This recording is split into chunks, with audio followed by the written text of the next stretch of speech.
Okay guys, if you recall, earlier on I showed you guys how to manually move the rear spoiler up and down, right?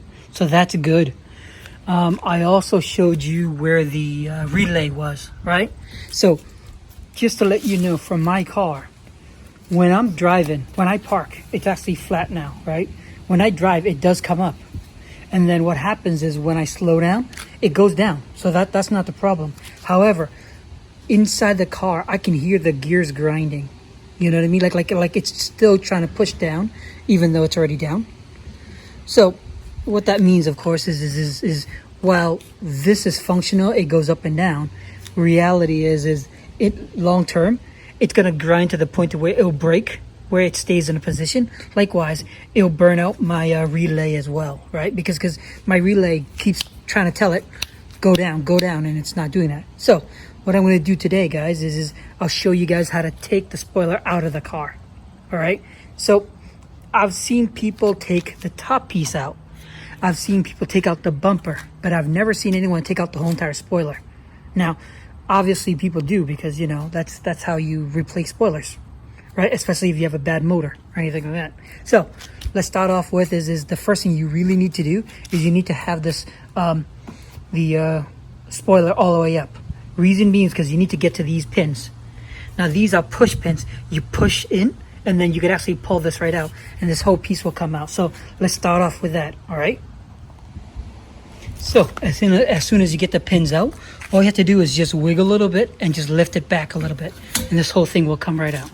Okay. So that's one piece. Now the next concern we have is we need to unlock those. All right. So let me get the size. Let me unlock this so this metal piece can come out, all right? And then I'll tell you guys what size that is. Okay, guys, I got these out. It's just only 2 screws, and those screws are actually T5s, all right? So here they are. Goes with this guy, so I'll worry about that later on. So now what we need to worry about now is to take this out, okay? This and this side, all right? Now I noticed that there's a thing right over here. I'm hoping that this is not going to stop us, but ultimately I believe if we take this out and this out, we can then worry about taking it out from the inside. Do you know what I mean? But let's worry about this first. So first what I'll do is I'll lower these down so I can make sure we have more access. All right, and then I'll take out those bolts. Okay, so the new concern now is looking at it from the inside, because we've already gotten everything out already, right? So the next two things are not these pins, these pins, and you just pop. So there's one here and one here, right? And you just pop that out. By doing that, you now can see that I've got access.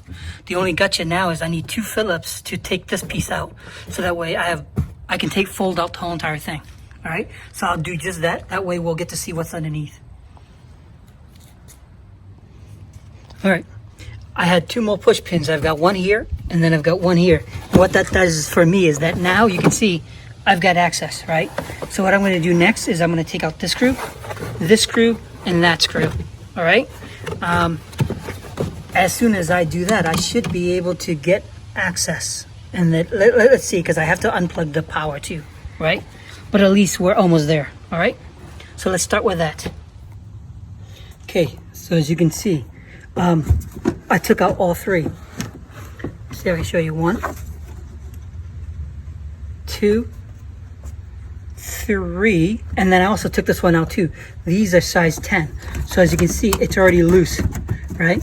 So the only thing you need to do is wiggle this out. Now what I also had to do right over here, these little thingies, they go down to, there's a hole under here, right? So you just pop it out and it'll come right out. See it? All right, and so all I have to do now is just take this out. Okay, to make life easier, I took the piece that was underneath. If I fold this up, took the piece underneath so I could have more space. So now, as you can see, it's already out. The only thing I need to do now is disconnect these power connectors so I can connect the new ones on. All right. So there you have it, all the pieces to put together. Okay. The good news is I bought myself a new one. Check a look at this. Now, all I have to do now is to put it back in reverse. But at at least you get a chance to see what it looks like to disconnect. Once again, I haven't seen anyone do this, so you know what? It's new for me, but then again, it's new for you guys, so enjoy. All right, that's it for me. And then doing in reverse is the same way as we took it apart. All right.